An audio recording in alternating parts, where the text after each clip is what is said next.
হে Gemini.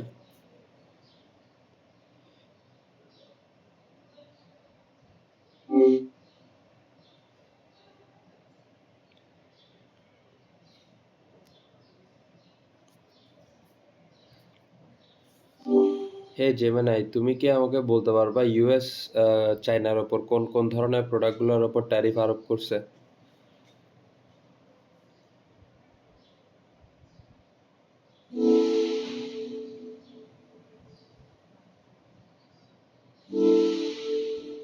US মূলত বেশ কিছু প্রোডাক্টের উপর ট্যারিফ আরোপ করছে, যার মধ্যে আছে steel, aluminium, electric vehicles, solar panel, semiconductors এবং কিছু মেডিকেল ইকুইপমেন্ট।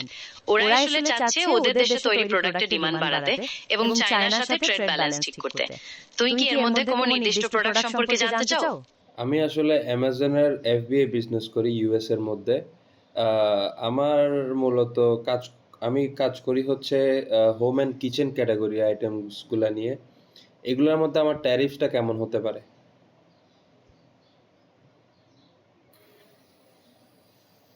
হোম এবং কিচেন ক্যাটাগরির প্রোডাক্টের উপর ট্যারিফ কত হবে সেটা মূলত নির্ভর করে আপনি কোন ধরনের আইটেম বিক্রি করছেন তার উপর। কিছু প্রোডাক্ট যেমন স্টিল বা অ্যালুমিনিয়াম দিয়ে তৈরি কিচেনওয়্যার, তার উপর বিশেষ ট্যারিফ থাকতে পারে। আবার কিছু সাধারণ হোম অ্যাপ্লায়েন্সের উপরও ট্যারিফ থাকে। আপনি যদি নির্দিষ্ট কিছু আইটেমের নাম বলেন তাহলে আমি আরো ডিটেইলস বলতে পারবো। তবে সাধারণভাবে চায়না থেকে আসা প্রায় সব প্রোডাক্টের উপরই এখন 10% বা তার বেশি ট্যারিফ থাকে। আপনি কি এই মুহূর্তে নতুন কোনো প্রোডাক্ট আনার কথা ভাবছেন? হ্যাঁ, আমি চায়না থেকে একটা সিজার্স, কিচেনে ইউজ হয় একটা সিজার্সের সেট আনতে চাচ্ছি। তো ওইটার আসলে কাস্টমস কেমন পড়তে পারে, প্লাস হচ্ছে ওইটার উপর ট্যারিফটা কেমন, আমাকে একটু বলো। কিচেন সিজার্স এর উপর ট্যারিফ আর কাস্টমস কেমন হবে সেটা আসলে একটু ট্রিকি। সাধারণ রেটটা হয়তো খুব একটা বেশি না, কিন্তু চায়না থেকে আসার কারণে ওর উপর একটা বড় অতিরিক্ত ট্যারিফ লাগতে পারে, যাকে বলে সেকশন 301 ট্যারিফ। এটা প্রোডাক্টের মূল্যের উপর 25% বা তার বেশিও হতে পারে। আপনি কি সিজার্স এর সেটটা অ্যামাজনে বিক্রি করার জন্য আনতে চাচ্ছেন? ওই সিজার্স গুলো কি শুধু পুরোপুরি মেটালের নাকি হ্যান্ডেলে প্লাস্টিকও আছে? ওগুলোর দাম কত বা কি ম্যাটেরিয়াল দিয়ে তৈরি সেগুলোর উপরও অ্যাকচুয়াল ডিউটি নির্ভর করে। আপনি কি এই বিষয়ে বাইন্ডিং রুলিং নেওয়ার কথা ভাবছেন? হ্যাঁ, শুধু সিজার্সটা মেটালের, হ্যান্ডেলটা হচ্ছে প্লাস্টিকের। প্লাস্টিক হ্যান্ডেল সহ কিচেন সিজার্স এর উপর ট্যারিফ আসলে একটু বেশি হতে পারে। একটা সাধারণ রেট হয়তো 3% বা তার আশেপাশে, কিন্তু চায়না থেকে আসার কারণে ওর উপর ওই 25% বা তার বেশি সেকশন 301 ট্যারিফ লাগতে পারে। আপনি কি এই প্রোডাক্টের এফবিএ বিজনেসের খরচ হিসাব করতে চাচ্ছেন? তাহলে কাস্টমস ডিউটি ছাড়াও শিপিং, অ্যামাজন ফিজ এইসব কিছু যোগ করতে হবে। আপনি কি এই বিষয়ে বাইন্ডিং রুলিং নেওয়ার কথা ভাবছেন নাকি মোটামুটি একটা ধারণা হলেই হবে? হ্যাঁ, আমি এটা নিয়ে একটা বাইন্ডিং রুলিং নিয়ে ধারণা করছি। অসম্ভব ভালো সিদ্ধান্ত। বাইন্ডিং রুলিং নিলে আপনি একদম নিশ্চিত হতে পারবেন কাস্টমস ডিউটি আর ট্যারিফ কত পড়বে। ওই সিজার্স এর সেটের এইচটিএস কোড মানে হারমোনাইজড ট্যারিফ স্কেজুল কোডটা বের করতে হবে। ওই কোডটা দিয়ে আপনি সঠিকভাবে জানতে পারবেন গভর্নমেন্ট কত ট্যাক্স ধরবে। আপনি কি এইচটিএস কোডটা নিজে বের করার চেষ্টা করতে চান নাকি আমি আপনাকে খুঁজে দেব? হ্যাঁ হ্যাঁ, তুমি আমাকে খুঁজে দাও। আমি খুঁজে দেখলাম প্লাস্টিক হ্যান্ডেল সহ কিচেন সিজার্স এর জন্য সম্ভবত এইচটিএস কোডটা হবে 8213.00.90। এই কোডের উপর এমনিতে ডিউটি হয়তো 3 সেন্ট করে প্রতি পিসে, সাথে আরো 3% যোগ হবে। কিন্তু চায়না থেকে আসার কারণে ওর উপর আরো অতিরিক্ত ট্যারিফ চাপবে। এখন এই কোডটা ব্যবহার করে আপনি অফিশিয়াল বাইন্ডিং রুলিং এর জন্য আবেদন করতে পারেন। আপনি কি প্রসেসটা সম্পর্কে জানতে চান? না, আমি প্রসেসটার ব্যাপারে জানি না, তুমি একটু আমাকে বলবা? প্রসেসটা আসলে খুব একটা কঠিন না। আপনাকে ইউএস কাস্টমস এন্ড বর্ডার প্রোটেকশনের ওয়েবসাইটে যেতে হবে। ওখানে ই-রুলিংস নামের একটা সিস্টেম আছে, সেটার মাধ্যমে আপনি অনলাইনে আবেদন করতে পারবেন। আবেদনে প্রোডাক্টের বিস্তারিত বর্ণনা, ছবি, ম্যাটেরিয়াল আর এইচটিএস কোডটা দিতে হবে। সাধারণত 30 থেকে 90 দিনের মধ্যে ওরা একটা রুলিং দিয়ে দেয়। আপনি কি এই বিষয়ে আরো কোনো সাহায্য চান? এটা এই রুলিং বাইন্ডিং এটা করতে হলে আমার কি কি ডকুমেন্টস এর প্রয়োজন আছে?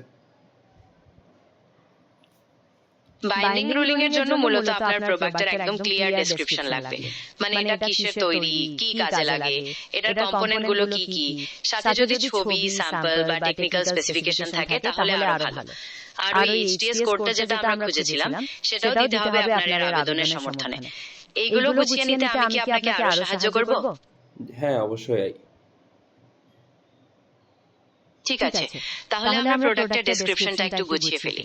আপনি কি মূলত একটা সাধারণ কিচেন সিজার সেট আনছেন, নাকি এটার কোনো স্পেশাল ফিচার আছে, যেমন মাল্টিপারপাস কাটিং বা ডিসঅ্যাসেম্বলি অপশন? যত বেশি ডিটেইলস দেবেন তত রোলিংটা পেতে সুবিধা হবে। আর কোনো রকম ব্র্যান্ড বা মডেল নাম্বার আছে কি? আমি কি তোমাকে সিজার্সের সেটটা কি আমি তোমাকে দেখাবো? আপনি আমাকে ছবি পাঠাতে পারেন, অবশ্যই। ছবি দেখলে আমার সুবিধা হবে আপনাকে আরো ভালো গাইডেন্স দিতে।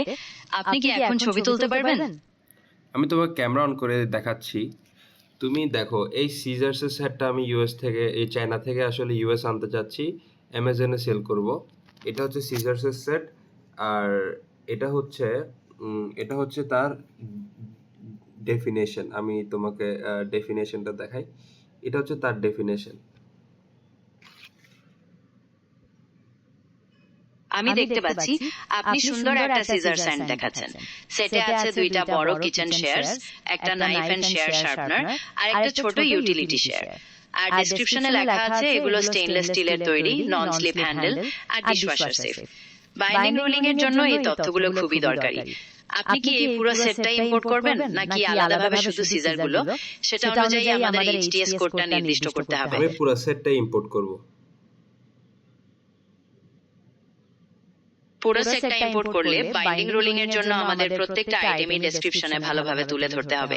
মানে ওই দুইটা বড় কিচেন শেয়ারস, ছোট ইউটিলিটি শেয়ার আর শার্পনারটা, প্রত্যেকটার ম্যাটেরিয়াল আর কাজ আলাদাভাবে বলতে হবে।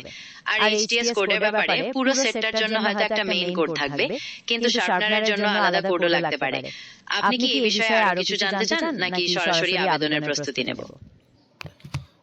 আমি আসলে আবেদন করতে কোনো ধরনের এলএলসি বা কোনো ধরনের লিগ্যাল ডকুমেন্টস লাগে নাকি, ওই জিনিসটা জানতে চাচ্ছি।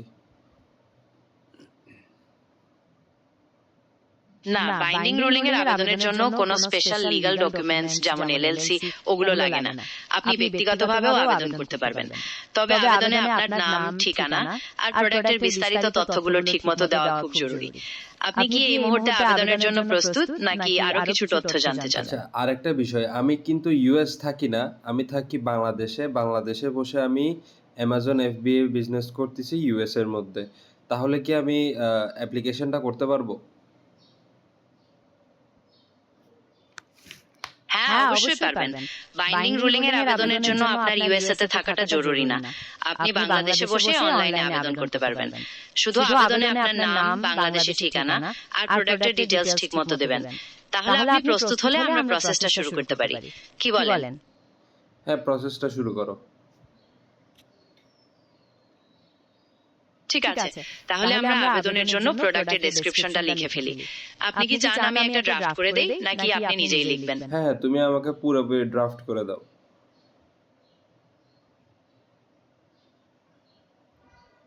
ঠিক আছে, আমি ড্রাফট করে দিচ্ছি। আপনি জাস্ট একটু চেক করে দেখবেন সব ঠিক আছে কিনা। ডেসক্রিপশনে আমরা লিখব, this set consists of 3 stainless steel scissors with plastic handles, 2 large kitchen shears and 1 small utility shear. Included is also a handheld knife and shear sharpener. এটুকু ঠিক আছে, নাকি আরো কিছু বাড়াতে চান? তুমি একটু ডিটেইলসে লিখো, যেমন ওরা বুঝতে পারে আসলে আমার প্রোডাক্টটা কি এবং কি কাজে ব্যবহার হবে।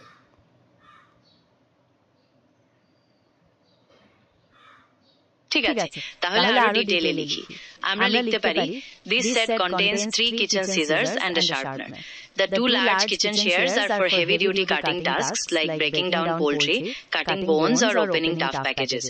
The smaller utility shear is designed for lighter tasks like trimming herbs, cutting vegetables or handling seafood. The included handheld sharpener maintains the razor sharp edge of both shears. কেমন হলো? আর কিছু যোগ করতে হবে? না, এটা ঠিক আছে। এখানে কি আমার আমার ওদেরকে জাস্ট প্রোডাক্টের ইমেজটা দিলে হবে, নাকি আমার প্রোডাক্টের স্যাম্পল পাঠাতে হবে? সাধারণত প্রোডাক্টের ইমেজ আর ডিটেইল ডেসক্রিপশন দিলেই হয়ে যায়। কাস্টমস সেটা হ্যাঁ, বলো, তুমি বলো। প্রোডাক্টের ইমেজ আর ডিটেল ডেসক্রিপশন দিলেই সাধারণত হয়ে যায়। কাস্টমস সেটা দেখেই মোটামুটি একটা ধারণা করতে পারে। তবে মাঝে মধ্যে যদি ওরা খুব নিশ্চিত না হতে পারে তখন হয়তো স্যাম্পল চাইতে পারে। তবে শুরুতেই ওটা নিয়ে চিন্তা করার দরকার নেই। আপনি কি ড্রাফটটা আরেকবার চেক করতে চান, নাকি আমরা আবেদনের পরের ধাপগুলো নিয়ে আলাপ করব? হ্যাঁ, আবেদনের পরের ধাপগুলো নিয়ে আলাপ করো।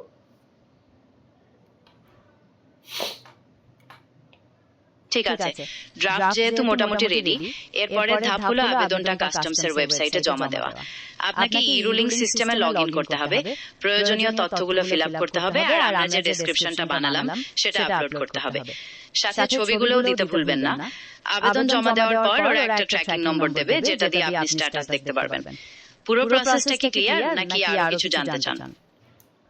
আবেদনটা অ্যাকসেপ্ট হতে কদিন সময় লাগে?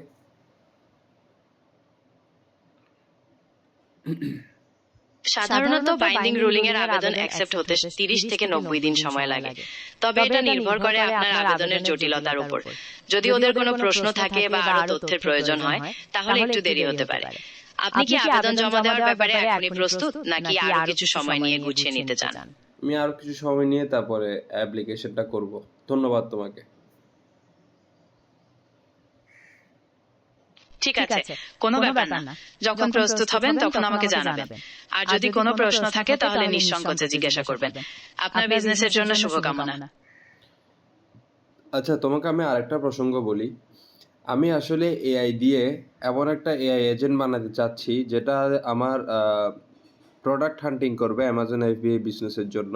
তো আমি একটা এআই এজেন্ট কেমনে বানাতে পারি?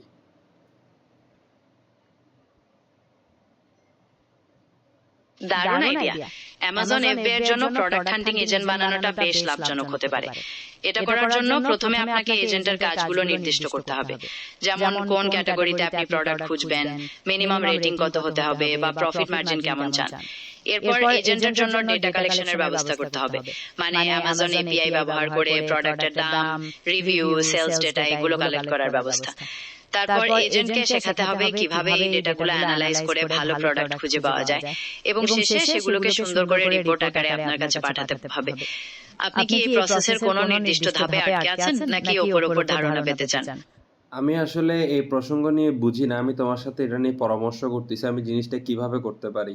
তুমি আমাকে এটা একটা ক্লিয়ার আইডিয়া দাও, মানে আমি মানে এ টু জি কেমনে এটা করতে পারি, ফার্স্ট টু লাস্ট। ঠিক আছে, আমি সহজ ভাষায় বোঝানোর চেষ্টা করছি। প্রথম কাজ হলো এজেন্টের কাজগুলো ঠিক করা, মানে কোন ধরনের প্রোডাক্ট অ্যামাজনে খুঁজবে, দামের রেঞ্জ কেমন হবে, বা কতটা লাভজনক হতে হবে সেগুলো। এরপর এজেন্টের জন্য ডেটা কালেক্ট করতে হবে। অ্যামাজনে ডেটা পাওয়ার জন্য কিছু অফিসিয়াল মাধ্যম আছে, সেগুলো ব্যবহার করতে হবে। তারপর ওই ডেটাগুলোকে অ্যানালাইজ করার জন্য এজেন্টের ভেতর একটা বুদ্ধিমত্তা তৈরি করতে হবে, মানে সে যেন নিজেই বোঝে কোনটা ভালো প্রোডাক্ট। আর সবশেষে সে যেন সেই তথ্যগুলো সুন্দর করে আপনার কাছে পাঠাতে পারে। আপনি কি এজেন্টের কাজগুলো আরো বিস্তারিতভাবে ঠিক করতে চান? আচ্ছা, এগুলা করার জন্য কি আমার কোনো প্রকার কোডিং এর দরকার আছে? আর তুমি যেটা আমাকে এপিআই বলছো, অ্যামাজনের এপিআই, আমি আসলে ওই ব্যাপারটা বুঝি নাই। আমাকে একটু ক্লিয়ারলি বলবা সবকিছু? কোডিং এর দরকার আছে, তবে আপনি চাইলে এমন সব নো কোড টুলস ব্যবহার করতে পারেন যেগুলো দিয়ে কোডিং ছাড়াই অনেকটা করা যায়। আর এপিআই মানে হলো, ধরুন অ্যামাজন একটা বড় দোকান, আর এপিআই হলো সেই দোকানের একটা জানালা যেখান দিয়ে আপনি দরকারি জিনিস যেমন প্রোডাক্টের দাম বা রিভিউ সেগুলো নিতে পারবেন। এজেন্ট বানাতে চাইলে আপনাকে এই জানালাটি ব্যবহার করার নিয়মগুলো জানতে হবে, যাতে এজেন্ট নিয়মিত ডেটা কালেক্ট করতে পারে। আপনি কি নো কোড টুলস নিয়ে জানতে চান, নাকি কোডিং এর দিকে যেতে চান? হ্যাঁ, আমি এপিআই গুলা কোথা থেকে নিব এবং কোডিং এ নো কোড টুলস গুলা দিয়ে কিভাবে কাজ করব, নো কোড টুলস কি আছে, ওগুলোর ব্যাপারে একটা ক্লিয়ার আইডিয়া দাও।